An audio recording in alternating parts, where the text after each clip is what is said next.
Class 6 വാർഷിക പരീക്ഷ 2025. ആകെ 8 പ്രവർത്തനങ്ങളാണ് നൽകിയിരിക്കുന്നത്. അതിൽ 6 പ്രവർത്തനങ്ങൾക്കും അതിൻ്റെ ഉപപ്രവർത്തനങ്ങൾക്കും ഉത്തരം എഴുതേണ്ടതാണ്.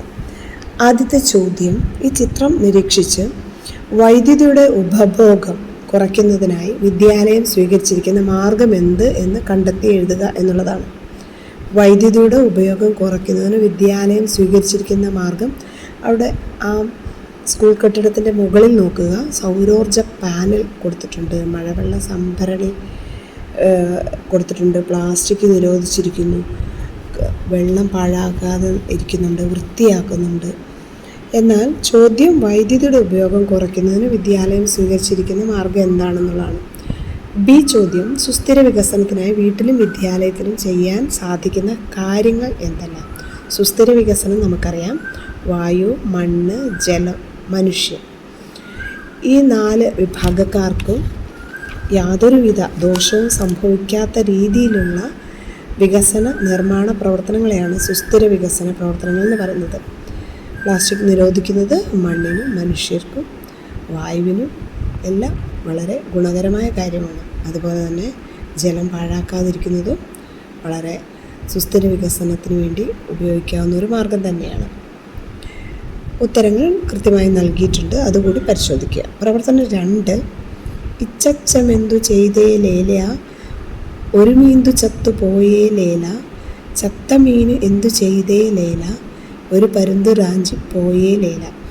കേരളത്തിലെ ഒരു ഗോത്രവിഭാഗമായ മലവേടരുടെ ഒരു പ്രകൃതി ഗീതമാണിത്. വായിച്ച ശേഷം ചുവടെ കൊടുത്തിരിക്കുന്ന ചോദ്യങ്ങൾക്ക് ഉത്തരം എഴുതുക. എ, ഗോത്ര സമൂഹങ്ങൾ ഒരുമിച്ച് താമസിക്കുന്ന സ്ഥലത്തെ വിളിക്കുന്ന പേര് എന്താണ് എന്നുള്ളതാണ് ചോദ്യം. നമുക്കറിയാം, ഗോത്ര സമൂഹങ്ങൾ ഒരുമിച്ച് താമസിക്കുന്നതിന് ഊര് എന്നാണ് പറയുന്നത്. ഊര്. അപ്പോൾ അവരുടെ പ്രത്യേകതകൾ എന്തൊക്കെയാണ്? ഒരുമിച്ച് താമസിക്കുന്നു, അല്ലേ, കൂട്ടം കൂടി താമസിക്കുന്നു. ഗോത്രവർഗ്ഗക്കാരുടെ സാമൂഹിക ജീവിതത്തിലെ പ്രധാന സവിശേഷതകൾ എന്തല്ല?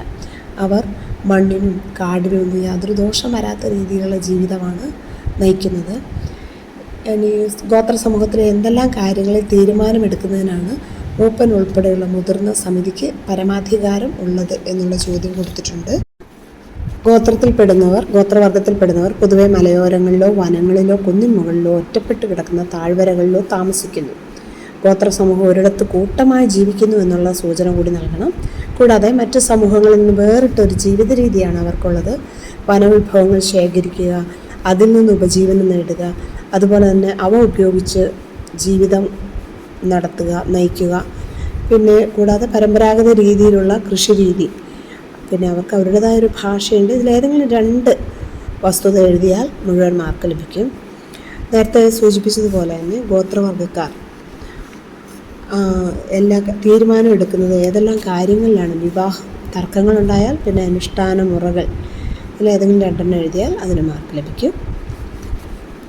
പ്രവർത്തനം 3, ഓരോ രാജ്യവും ഭരണഘടനയിൽ ഉൾപ്പെടുത്തി പൗരന് ഉറപ്പു നൽകുന്ന അവകാശങ്ങളുടെ പട്ടികയാണ് അവകാശ പത്രിക, അല്ലേ? എ, ഇന്ത്യയുടെ അവകാശ പത്രിക ഏത് പേരിൽ അറിയപ്പെടുന്നു? 4 ഉത്തരങ്ങൾ നൽകിയിട്ടുണ്ട്. മൗലിക അവകാശങ്ങൾ എന്നുള്ളതാണ് ശരിയായ ഉത്തരം. ബി, സാർവദേശീയ മനുഷ്യാവകാശ പ്രഖ്യാപനത്തിൽ ഉൾക്കൊള്ളിച്ചിട്ടുള്ള അവകാശങ്ങൾ ഉൾപ്പെടുത്തി പട്ടിക പൂർത്തിയാക്കുക. സാർവദേശീയ മനുഷ്യാവകാശ പ്രഖ്യാപനത്തിൽ ഉൾപ്പെടുത്തിയിട്ടുള്ള അവകാശങ്ങളുടെ പട്ടിക ഏതൊക്കെയാണ്?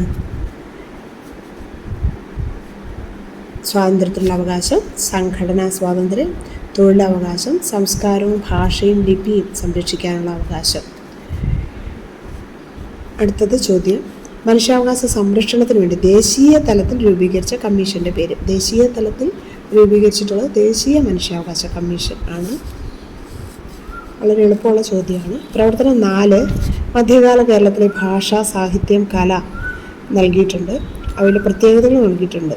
ഭാഷയിൽ സംസ്കൃതം, വട്ടെഴുത്ത്, സാഹിത്യത്തെ കൃഷ്ണഗാഥ, തൊഴിൽപ്പാട്ട്, കല, കൂടിയാട്ടം, തീറ തുടങ്ങിയവ കൊടുത്തിട്ടുണ്ട്. മേൽ സൂചനകളുടെ അടിസ്ഥാനത്തിൽ മധ്യകാല കേരളത്തിലെ ഭാഷ, സാഹിത്യം, കല എന്നീ രംഗങ്ങളിലെ വളർച്ചയെക്കുറിച്ച് ഒരു കുറിപ്പ് തയ്യാറാക്കുക എന്നുള്ളതാണ് ചോദ്യം.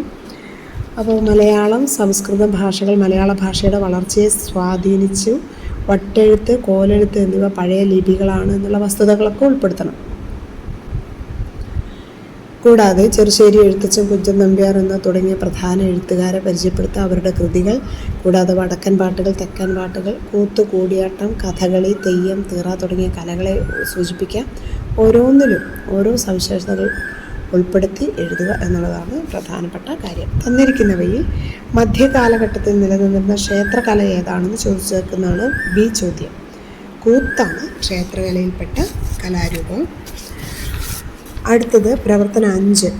അവകാശങ്ങൾക്കനുസൃതമായ കടമകളും നമുക്കുണ്ട്. നമ്മുടെ പാഠപുസ്തകത്തിലെ അതേ ചോദ്യമാണ്. അവകാശങ്ങളെയും കടമകളെയും കുറിച്ചുള്ള പട്ടിക പൂർത്തിയാക്കാൻ വേണ്ടിയുള്ളതാണ്. സ്വാതന്ത്ര്യം എൻ്റെ അവകാശമാണ്. അപ്പോൾ എൻ്റെ കടമ എന്താണ്? ഞാൻ അനുഭവിക്കുന്ന സ്വാതന്ത്ര്യം മറ്റുള്ളവർക്ക് നൽകുക എൻ്റെ കടമയാണ്.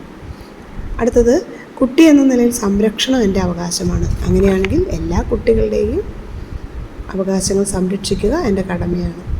മറ്റൊന്ന് കടമ കൊടുത്തിട്ടുണ്ട്. സ്കൂൾ നിയമങ്ങൾ അനുസരിക്കുക എൻ്റെ കടമയാണ്. അപ്പോൾ എന്തായിരിക്കും അവകാശം? നിയമങ്ങൾ സംരക്ഷിക്കപ്പെടണമെന്നുള്ളത് നമ്മുടെ അവകാശമാണ്. അല്ലെ, നിയമങ്ങൾ നമുക്ക് കൂടി ലഭ്യമാകുക എന്നുള്ളത് അവകാശമാണ്, നമ്മുടെ അവകാശമാണ്. അപ്പോൾ നിയമം, വിദ്യാഭ്യാസവും എന്നെ സംരക്ഷിക്കുക എന്നത് മാതാപിതാക്കളുടെ കടമയാണ്. അപ്പോൾ അതുപോലെ തന്നെ വിദ്യാഭ്യാസവും അടിസ്ഥാന അവകാശവും എൻ്റെ അവകാശമാണ്. സ്കൂൾ നിയമങ്ങൾ അനുസരിക്കുക എൻ്റെ കടമയാണ്. വിദ്യാഭ്യാസവും അടിസ്ഥാന സൗകര്യവും എൻ്റെ അവകാശമാണ്. അതിൻ്റെ കടമ ഏതാണ്? സ്കൂൾ നിയമം അനുസരിക്കുക എൻ്റെ കടമയാണ്. ഇനി മറ്റൊന്ന്, എന്നെ സംരക്ഷിക്കുക എന്നുള്ളത്. എന്നാൽ മാതാപിതാക്കളുടെ കടമ കുട്ടിയെ സംരക്ഷിക്കുക എന്നുള്ളതാണ്. അടുത്ത ചോദ്യം ബി. വിദ്യാഭ്യാസ അവകാശ നിയമം RT ആക്ട് പാർലമെൻറ്റ് പാസ്സാക്കിയ വർഷം 2009. പാഠപുസ്തകത്തിൽ അതേ ചോദ്യമാണ്. പ്രവർത്തനം 6. കാർട്ടൂണിലെ സംഭാഷണം ശ്രദ്ധിക്കുക. ആൾക്കുരങ്ങ് എവിടെയാണ് താമസിക്കുന്നത്? ആർട്ടിക് വൃത്തത്തിനടുത്തുള്ള ധ്രുവക്കരടി താമസിക്കുന്നതിനെ കുറിച്ച് കൊടുത്തിട്ടുണ്ട്. ചോദ്യം ഇതാണ്: ഈ ജീവികൾ കാണപ്പെടുന്ന കാലാവസ്ഥാ മേഖലയുടെ പേരെഴുതുക. ആൾക്കുരങ്ങ് കാണപ്പെടുന്ന എവിടെയാണ്? മധ്യരേഖ കാലാവസ്ഥാ മേഖലയിൽ ഉൾപ്പെടുന്നതാണ് ആൾക്കുരങ്ങ്. ഹിമക്കരടി തുന്ദ്ര മേഖലയിൽ കാണപ്പെടുന്നതാണെന്ന് നിങ്ങൾക്ക് അറിയാം. മധ്യരേഖ കാലാവസ്ഥയുടെ പ്രത്യേകത എന്താണ്? എല്ലാ ദിവസവും മഴ, വർഷം മുഴുവൻ ഉയർന്ന താപം, നിബിഡമായ വനങ്ങൾ. ഉഷ്ണമരുഭൂമിയുടെ പ്രത്യേകത എന്താണ്? പകൽ താപം വളരെ കൂടുതൽ, രാത്രി കുറവ്, മഴ തീരെ കുറവ്, കള്ളിമുൾച്ചെടിയൊക്കെ കാണുന്ന അക്കേഷ്യ പോലെയുള്ള മരങ്ങളൊക്കെ ഉള്ള സ്ഥലമാണ് ഉഷ്ണമരുഭൂമി. അടുത്തത് വളരെ എളുപ്പമുള്ളതാണ്. തുന്ദ്രാ മേഖല. 6 മാസം നീളുന്ന ശൈത്യകാലം, സ്ഥിരമായി മഞ്ഞു മൂടിക്കിടക്കുന്നു, പന്നൽ, പായൽ തുടങ്ങിയ സസ്യങ്ങൾ കണ്ടുവരുന്നു. ഈ കാലാവസ്ഥാ മേഖലയ്ക്കനുസരിച്ച് 2 വീതം സവിശേഷതകൾ എഴുതുക. ഏതെങ്കിലും ഒരു കാലാവസ്ഥാ മേഖലയിലെ കാലാവസ്ഥ, സസ്യങ്ങൾ എന്നിവയുടെ സവിശേഷതകൾ ഉൾപ്പെടുത്തി കുറിപ്പ് തയ്യാറാക്കാനാണ് ആവശ്യപ്പെട്ടിരുന്നത്. അടുത്തത് പ്രവർത്തനം 7. കേരളത്തിൻ്റെ ഭൂപ്രകൃതി വൈവിധ്യം. ഇപ്പം നേരത്തെ സൂചിപ്പിച്ചത് തന്നെ കാർഷിക വൈവിധ്യത്തിന് അനുകൂലമാണ്. തന്നിരിക്കുന്നതിൽ ശരിയായ പ്രസ്താവനകൾ തിരഞ്ഞെടുത്ത് എഴുതുക എന്നുള്ളതാണ് ചോദ്യം. ചോദ്യത്തിൽ 4 പ്രസ്താവനകൾ തന്നിട്ടുണ്ട്. ആ 4 എണ്ണത്തിൽ ഏതെല്ലാമാണ് ശരിയായിട്ടുള്ളത്? കേരളത്തിലും തമിഴ്നാട്ടിലും ഏതാണ്ട് ഒരേ തരത്തിലുള്ള മണ്ണിനങ്ങൾ കാണപ്പെടുന്നു.